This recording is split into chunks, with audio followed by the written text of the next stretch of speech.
Hello प्यारे दोस्तों, आज की इस वीडियो में आप सबके लिए मैं जो कि आपका हिंदी का नई किताब जो दिया गया था, नई बुक जो कि दोस्तों ये हमें विद्यार्थी अभ्यास पुस्तिका जो दिया गया है और मैं पहले आपको बता कि इसके अंतर्गत आपको पेज नंबर दोस्तों आपका रहेगा 62 से लेकर के 71 तक। मैं बता देता हूँ पेज नंबर 62 से लेकर के आपका 71 तक इसके अंतर्गत जितना आपको प्रश्न होगा सभी को एक-एक करके सोल्व करने वाले हैं, ठीक है? दोस्तों चलिए अब हम लोग स्टार्ट करते हैं। यहाँ पे देखिए आपका ये सभी कुछ पॉइंट आपका समझाया गया कि काव्य इकाई 2 काव्य बोध आपका दिया, ये सभी आपको पढ़ लेना है खुद से ही।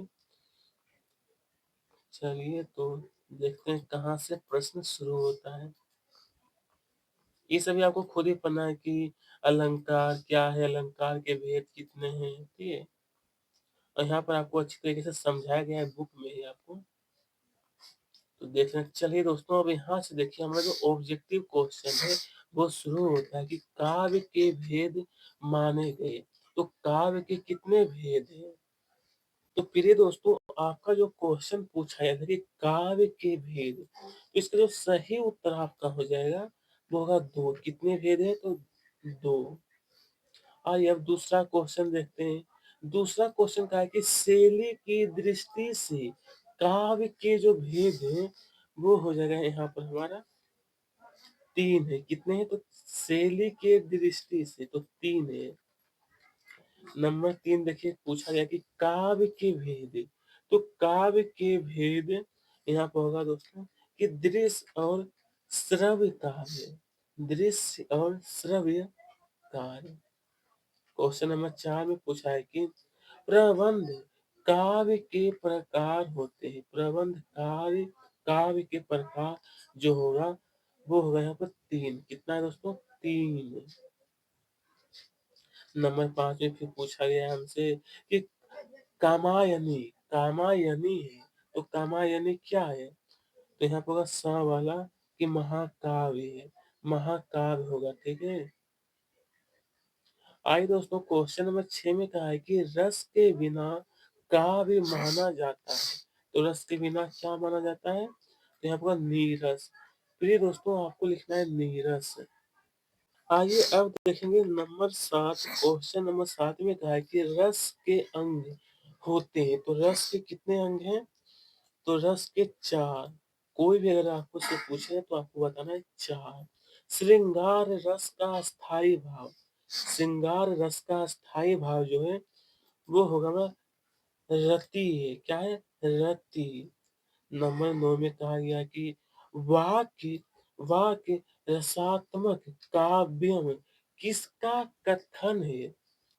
किसका कथन है? तो यहाँ पर होगा हमारा कि आश्रय विश्वनाथ का। आश्रय विश्वनाथ। चलिए दोस्तों क्वेश्चन नंबर 10 में क्या है कि विभावा विभावानुभाव संचारी संयोगादस निष्पत्ति यह सूत्र किसका है? आखिरकार यह जो सूत्र है वो होगा ना भरत मुनि का है। किनका दोस्तों? भरत मुनि। ऑप्शन नंबर वह वाला बिल्कुल सही हो जाएगा, ठीक है। आइए नंबर 11 में कहा है कि काव्य काव्य की शोभा बढ़ाने वाले तत्व कहलाते हैं। जो तत्व होते हैं वो यहाँ पर सबल अलंकार। क्या कहलाते हैं दोस्तों? अलंकार, ठीक है। नंबर 12 में पूछा गया है कि छंद के मुख्यतः कितने भेद होते हैं? तो यहाँ पर 2। कितना दोस्तों? 2 होता है, ठीक है। नंबर 13 देखते हैं कि कौन सा छंद का प्रकार नहीं है? प्रकार तो यहाँ पर दृष्टांत दृष्टांत। चलिए यहाँ पर छंद छंद को बढ़ते समय आने वाला विराम कहलाता है। आने वाला विराम तो यहाँ पर यति। क्या कहलाता है? यति।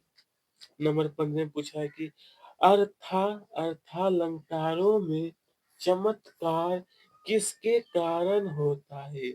चमत्कार तो 15 का होगा द वाला यानी अर्थ। क्या होगा दोस्तों? अर्थ, ठीक है। आइए, क्वेश्चन नंबर 16 में कहा है कि जहाँ किसी शब्द की आवृत्ति आवृत्ति का मतलब होता है रिपीट होना, दोहराना, एक से अधिक बार हो, परंतु हर बार उसका अर्थ भिन्न-भिन्न हो, तो वहाँ अलंकार हुआ। वो कौन-सा अलंकार कहलाता है? तो यहाँ पर होगा यमक। कौन-सा? यमक। ठीक है? देखिए क्वेश्चन नंबर 17 में कहा है कि उपमा उपमा का जो अर्थ होता है वो हो जाए यहाँ पर अ और वह दोनों सही है, यानी कि सादृश्य और समानता दोनों होगा। इसका स वाला आंसर सही है, ठीक है।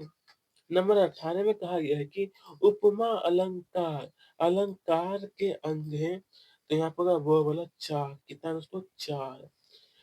जिस व्यक्ति या वस्तु से समानता बताई जाए, जिस व्यक्ति या वस्तु से, तो मेरे दोस्त इसका आंसर हो जाएगा मेरा उपमान कहलाता है, उपमान कहलाता है।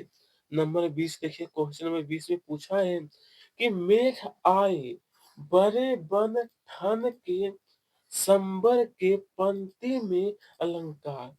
ये जो पंक्ति में जो अलंकार है वो होगा मानवीकरण। मानवीकरण होगा। ठीक है दोस्तों, इस तरीके से आप लोग सही सही उत्तर लिखिएगा। इतना आप लोग जब पूरा कर लीजिएगा तो इसके आगे जो प्रश्न दिया है रिक्त स्थान वाला दिया है कि अनुभूति के पक्ष का संबंध कविता के और खंड काव्य में जीवन, ये सभी जो जितना भी आपका रिक्त स्थान वाला प्रश्न दिया है, चलिए इसे भी हम लोग सोल्व करते हैं। देखिए दोस्तों, मैंने यहाँ पर आपको रिक्त स्थान वाला जो प्रश्न है यहाँ पर तैयार कर लिया हूँ। तो नंबर 1 जो देख रहे हो ना कि अनुभूति के पक्ष, तो यहाँ पर आंसर हो जाएगा आंतरिक लिखना है, आंतरिक रूप से है। दूसरा जो क्वेश्चन दिया है कि खंड काव्य में जीवन का, यहाँ पर होगा एक अंश का चित्रण होता है। नंबर 3 में कहा कि महाकाव्य में जीवन का, तो मेरे दोस्त यहाँ पर उत्तर हो जाएगा संपूर्ण, संपूर्ण चित्रण होता है। नंबर 4 देखिए, यहाँ पर लिखना आपको आत्मा, रस को काव्य की आत्मा बताया गया है। और नंबर 5 में क्या है? रस के प्रकार, तो मेरे दोस्त उत्तर हो जाएगा यहाँ पर रस। क्या लिखना है? रस। वीर रस का स्थायी भाव, तो यहाँ पर आपको लिखना है उत्साह। क्या लिखना है? उत्साह। इस तरीके से आपको सभी जो रिक्त स्थान वाला जो प्रश्न दिया है, आप लोग एक एक करके पूरा करिएगा। नंबर 7 में जो देख रहे हो, यहाँ पर होगा क्रोध। 8 में कहा है कि करुणा का अस्थाई भाव शौक। मात्रिक छंद में, तो यहाँ पर मात्राओं की गणना की जाती है। नंबर 10 में आपको लिखना है कि वर्णिक छंद में यहाँ पर वर्णों की गणना। तो देखिए यहाँ पर आपका हो जाएगा वर्णों, अलंकार के समानार्थ अर्थ, यहाँ पर गहना। उपमय में उपमान का आरोप, तो मेरे दोस्त यहाँ पर होगा रूपक। रूपक लिखना है। देखिए रूपक के बाद यहाँ पर लिखना है, ये तो गहना रूपक। यहाँ पर रंगमंच पर अभिनय देखकर आनंद भूति, तो यहाँ पर दृश्य आपको लिखना है कि दृश्य। ठीक है, चलिए दोस्तों आगे देखते हैं। 13 तक हो चुका। देखें कि काली लहर कल्पना काली पंक्ति में, तो मेरे दोस्त यहाँ पर होगा अनुप्रास। नंबर 15 का उत्तर होगा अनुप्रास, यानी यहाँ पर भी अनुप्रास और यहाँ पर भी अनुप्रास ही होगा। नंबर 16 में हो जाएगा यहाँ पर छंद्र, छंद्र। नंबर 17 में दोस्तों यहाँ पर रूपक, आपको लिखना है यहाँ पर रूपक। 18 नंबर जो देख रहे हो, यहाँ पर होगा मानवीकरण, मानवीकरण। अब देखिए नंबर 19 से रस खान ने, यहाँ पर होगा सवैया में रचनाएं लिखिए और संचारी भावों की संख्या, तो यहाँ पर 33 है। कितना है? 33। इस तरीके से आपको लिखना है। ठीक है, तो चलिए दोस्तों, ये जो रिक्त स्थान वाला प्रश्न था इसे हम पूरा करवा दिया हूँ। अब देखिए यहाँ पर जो कहा कि सही सही जोड़ी बनाकर लिखिए, इसका मिलान किसमें होगा वो बताना है। इसे नंबर 2 में लिख दिया है और ये देखिए नंबर 3 दिया। तो चलिए इन्हें भी मिलान कर लेते हैं। तो मेरे दोस्त यहाँ पर आप सब देख सकते हो कि सही जोड़ा बनाकर लिखिए। तो देखिए सबसे पहले कि 3 वर्णों का जो समूह होता है, 3 वर्णों का समूह इसका मिलान करना है गण से। और वाक्य रसात्मक काव्य का मिलान हो जाएगा यहाँ पर आर्य विश्वनाथ से। सवैया का मिलान होगा इससे। वर्णिक छंद रस के अंग यहाँ पर मिलान करना है 4 से। और पंचवटी का मिलान हो जाएगा खंड काव्य से। इस तरीके से सही सही मिलान कर लेना है, ठीक है। तो चलिए आगे देखते हैं।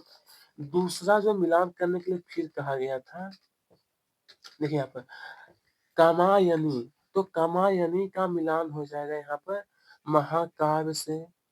मैं मिलान करता हूँ फिर से महाकाव्य। अब सही।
तो चलिए यहाँ पर जो आपका जो प्रश्न दिया था मैंने यहाँ पर तैयार कर लिया हूँ। यहीं पर आपको सभी प्रश्न का उत्तर दिया जाएगा।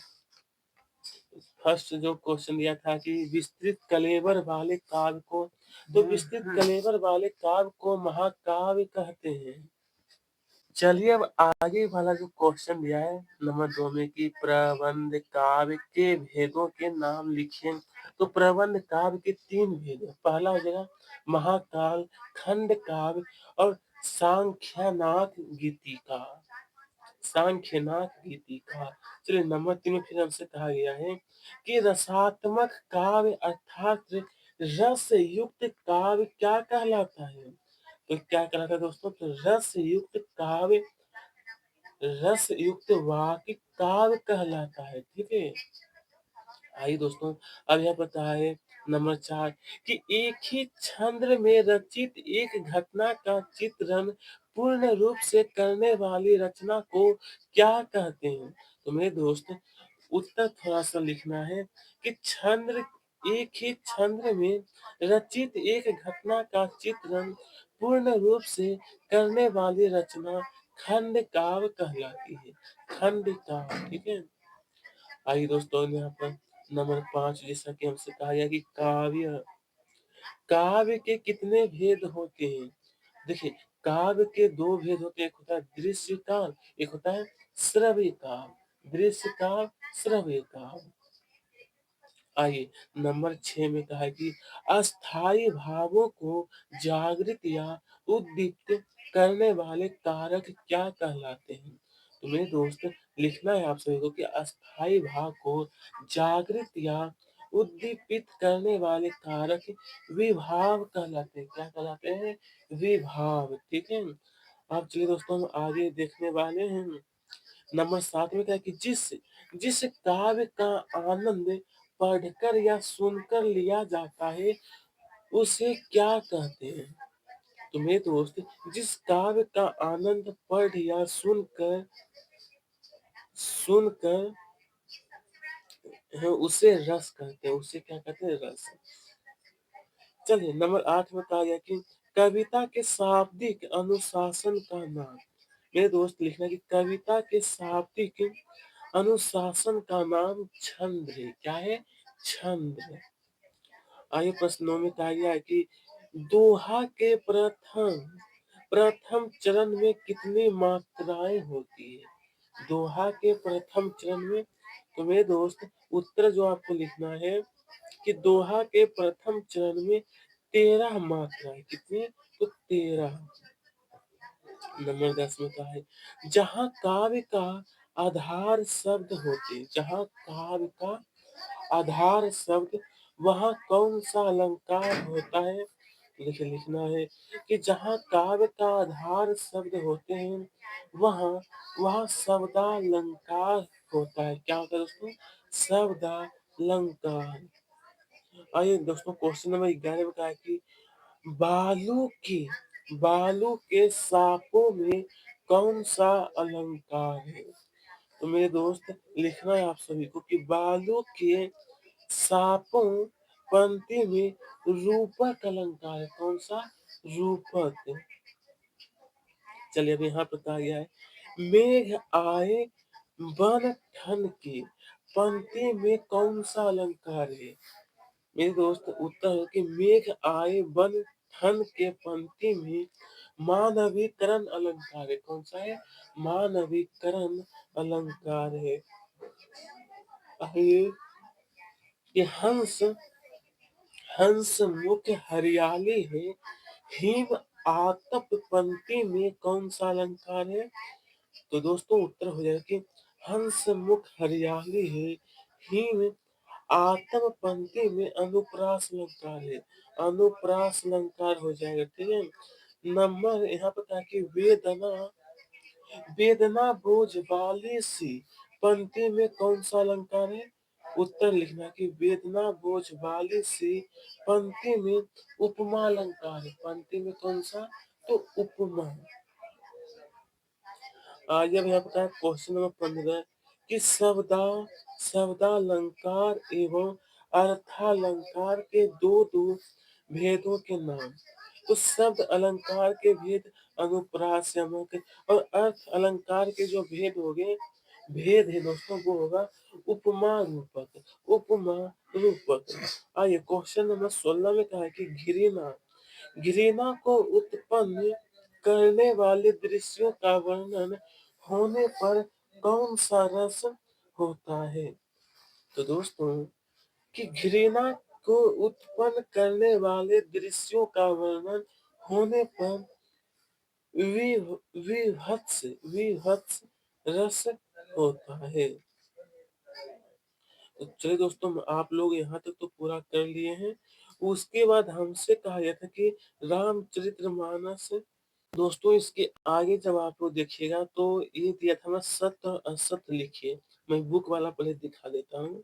यहाँ पर जो आपको दिखाई दे रहा है कि सत्य और असत्य वाला जो प्रश्न दिया है, इसे देख लीजिए और इसका आंसर वहीं पर बताऊंगा। देखिए यहाँ पर आप सभी लोग जो क्वेश्चन दिया कि रामचरितमानस एक महाकाव्य है, तो ये बिल्कुल सत्य हो जाएगा। दूसरा जो क्वेश्चन आपका ये दिया, इसका उत्तर आपको ये लिखना है सत्य, यहाँ पर भी होगा। नंबर 3 देखिए। नंबर 3 में कहा कि प्रबंध काव्य में छंदों, तो इसका जो उत्तर होगा वो यहाँ पर आपको असत्य ही लिखना है। और नंबर 4 क्या मात्रिक छंद में मात्राओं की गणना की जाती है, ये बिल्कुल सत्य है। नंबर 5 जो उत्तर लिखना है आपको सत्य। नंबर 5 का भी उत्तर होगा सत्य ही। नंबर 6 नंबर जो आपको दिया गया है महाकाव्य में एक ही सर्ग होता है, यह भी असत्य हो जाएगा। नंबर 7 का उत्तर होगा असत्य। कि खंड काव्य की कथा वस्तु, तो यहाँ पर भी हो जाएगा हमारा असत्य है। नंबर 9 जो आप लोग देख रहे हो, यहाँ पर प्रिय दोस्तों आपको लिखना है सत्य।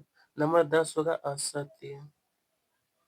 देखिए 11 में जो कहा गया कि छंद को पढ़ने का प्रवाह अनिलय, जिसको लोग गति कहलाता है, वो सत्य है। हाँ, ये भी हमारा सत्य हो जाएगा। Number 12 number. लेकिन 13 नंबर जो आपका दिया गया कि संकट सागर में रूपक अलंकार, यह भी सत्य है। और उपमा अलंकार में उप का जो अर्थ होता है वो होता है सत्य। ये भी दोस्तों हमारा सत्य हो जाएगा। ठीक है। इस तरीके से जो आपका सही और गलत वाला जो प्रश्न है, इसे भी पूरा कर लिए हैं। अब देखते हैं बुक, तो इससे तो पूरा हो चुका है। अब यहाँ पे देखेंगे हम लोग लघु उत्तरीय प्रश्न जो दिया है, इससे भी हम लोग पूरा देख ही लेते हैं। देख लेते हैं कि कहाँ तक दिया है लघु उत्तरीय। देखिए टोटल जो लघु उत्तरीय प्रश्न आपका दिया गया है, वो 1 से लेकर के 14 तक दिया गया है। तो चलिए देखते हैं प्रश्न 1 से लेकर के 14 का उत्तर। देख सकते हो दोस्तों आप सभी लघु उत्तरीय में कि पंडित जगन्नाथ के अनुसार काव्य की परिभाषा लिखिए। तो लिखना है पंडित जगन्नाथ के अनुसार रमणीयार्थ प्रतिपादक शब्द काव्यम, अर्थात रमणीय अर्थ का प्रतिपादन करने वाला शब्द को काव्य कहते हैं। शब्द को क्या कहते हैं दोस्तों? काव्य। ठीक है। चलिए दोस्तों अब हम लोग देखेंगे दूसरा क्वेश्चन आपका फिर दिया है। देखिए यहाँ पर लिखा हुआ पेज नंबर जो है कि काव्य किसे कहते हैं, उसके भेदों के नाम लिखिए। तो मेरे दोस्त देखना कि काव्य प्रधान रचना को काव्य कहते हैं। काव्य भाव प्रधान रचना को, तो काव्य के दो भेद हैं, पहला दृश्य का और दूसरा श्रव्य का। दूसरा हो जाएगा यहाँ पर श्रव्य काव्य। नंबर 3 में कहा गया है कि प्रबंध काव्य के दो भेदों के नाम लिखिए। महाकाव्य, खंड काव्य और आख्यानक गीतिका। आख्यानक गीतिका। ठीक है, ये 3 का उत्तर है दोस्तों। अब देखिए प्रश्न नंबर 4 में जो आपसे कहा गया है कि मुक्तक मुक्तक काव्य के प्रकारों के नाम लिखिए। तो मुक्तक काव्य के 2 प्रकार। पहला प्रकार आपको लिखना है कि पाठ मुक्तक, दूसरा जो है गय मुक्तक। गय मुक्तक। नंबर 5 में हमसे कहा है कि रस किसे कहते हैं? रस के अंगों के नाम लिखे। तो सबसे पहले रस। काव्य के पढ़ने, सुनने अथवा उसका अभिनय देखने में पाठक, श्रोता या दर्शक को जो आनंद की अनुभूति होती है वही रस है। और रस के 4 अंग है। पहला विभाव, अनुभाव, अस्थाई भाव, संचारी भाव। इस प्रकार से हो गया हमारा रस के 4 अंग हो गया। अब देखिए प्रश्न क्रमांक 6 में क्या है? रस के प्रकार एवं उनके अस्थाई भाव लिखिए। रस के प्रकार, देखिए रस हो गया श्रृंगार, अस्थाई भाव रति, हास्य हास, करुण शौक, रौद्र क्रोध। रौद्र का क्रोध है। उसको देखिए और भी हमारा दिया है कि विभत्स, जुगु जुगु जुगुप्तास, भयानक भय, अद्भुत, वीर, शांत। एक और दिया दोस्तों लास्ट वाला भी आपको देख लीजिए। ये सभी हो गया 5 से लेकर 10 तक जो पूरा। आइए अब यहाँ पे महाकाव्य और खंड काव्य में कोई 2 अंतर लिखिए। तो महाकाव्य और खंड काव्य में देखिए मैंने 2 अंतर यहाँ पर लिख दिया हूँ। पहला पॉइंट आपको नोट करना है महाकाव्य, कि महाकाव्य जीवन का समग्र चित्रण या वर्णन होता है। और काव्य खंड, खंड काव्य में लिखना कि खंड काव्य में जीवन के किसी एक अंश का वर्णन होता है। इसमें अनेक रसों का समावेश होता है। और यहाँ पे लिखना है कि खंड काव्य में मुख्यतः एक ही रस होता है। क्या होता है? एक ही रस। नंबर 8 है देखिए दोस्तों, कहा है कि मात्रिक छंद किसे कहते हैं? किसी एक मात्रिक छंद का नाम लिखिए। तो उत्तर लिखना है कि मात्रिक छंद जिन काव्य रचनाओं में मात्राओं की गणना की जाती है उन्हें मात्रिक छंद कहते हैं। दोहा एक मात्रिक छंद है। दोहा क्या दोस्तों? एक मात्रिक छंद है। प्रश्न क्रमांक 9 में फिर पूछा है कि वर्णिक छंद किसे कहते हैं? किसी एक वर्णिक छंद का नाम लिखिए। तो मेरे दोस्त लिखना है वर्णिक छंद जिन छंदों में केवल वर्णों की गणना की जाती तथा वर्णों की संख्या के आधार पर छंद का निर्धारण किया जाता है उन्हें वर्णिक छंद कहते हैं। सवैया एक वर्णिक छंद है। क्या है? एक वर्णिक छंद। ठीक है। चलिए दोस्तों प्रश्न 10 में कहा है कि पाठ्य मुक्त एवं गए मुक्त में अंतर लिखिए, ये दोनों में अंतर। देखिए मैंने यहाँ पर लिख दिया हूँ अंतर। दोस्तों पाठ्य मुक्त और ये हो गया गए मुक्त। तो पाठ्य मुक्त विचार प्रधान होते हैं और गए मुक्त भाव प्रधान होते हैं। पाठ्य मुक्त को पढ़ा जाता है, गए मुक्त लय के साथ गाए जाते हैं। ठीक है, इस तरीके से उत्तर हो जाएगा। प्रश्न क्रमांक 11 जो कहा कि छंद की परिभाषा एवं उसके भेदों के नाम लिखिए। तो मेरे दोस्त छंद जिस रचना में मात्रा, वर्ण, गण, यति, लय आदि को ध्यान में रखकर शब्द योजना की जाती है, उसे छंद कहते हैं। और छंद के प्रकार एक हो जाएगा वर्णिक छंद, दूसरा मात्रिक छंद। वर्णिक छंद, मात्रिक छंद, ठीक है। आइए अब यहाँ पर क्या है, रूपक अलंकार की परिभाषा। रूपक अलंकार की परिभाषा उदाहरण सहित। तो मेरे दोस्त जब उपमेय को ही उपमान मान लिया जाए, यानी उपमेय और उपमान में अभिन्नता दर्शाई जाए तो उसे रूपक अलंकार कहते हैं। उदाहरण पायो जी मैंने राम रतन धन पायो। फिर देखिए नंबर 13 में पूछा गया था कि दोहा छंद की परिभाषा उदाहरण सहित। तो आइए दोस्तों लिखना है आप सभी को अच्छी तरीके से उत्तर में। दोहा छंद, दोहा का अर्ध समांतरिक छंद है। इसमें 4 चरण होते हैं। इसके प्रथम व तृतीय चरण में 13-13 और द्वितीय व चतुर्थ चरण में 11-11 मात्राएं होती है। इतना जब हो जाएगा, फिर नीचे लिखना है कि उदाहरण में रहमन पानी राखे, बिन पानी सब सून, पानी गए न उबरे, मोती मानुष चून। इस तरीके से दोहा छंद की परिभाषा और एक उदाहरण सहित मैं आपको आंसर बता दिया हूँ। ठीक है, आइए उपमा अलंकार की उपमा यहाँ पे कहा गया कि उपमा अलंकार की परिभाषा लिखना है और साथ में आपको उदाहरण सहित। तो चलिए, जब किसी वस्तु या व्यक्ति की तुलना किसी दूसरी वस्तु या व्यक्ति से की जाती है तो इसे उपमा अलंकार कहते हैं। उदाहरण में आपको ये लिखना है, हरि पक्ष कोमल कमल से। ठीक है, प्यारे दोस्तों मैंने आप सभी के लिए यहाँ तक तो 73 तक जो पेज नंबर दिया पूरा करवा दिया हूँ। आप सबका बहुत बहुत धन्यवाद कि आप लोगों ने मेरे साथ अंतिम तक बने रहे। तो ठीक है, फिर से अगले वीडियो में हम लोग इसे सोल्व करेंगे कि इकाई 4 जो भाषा बोध दिया है उसे देखेंगे। तो धन्यवाद।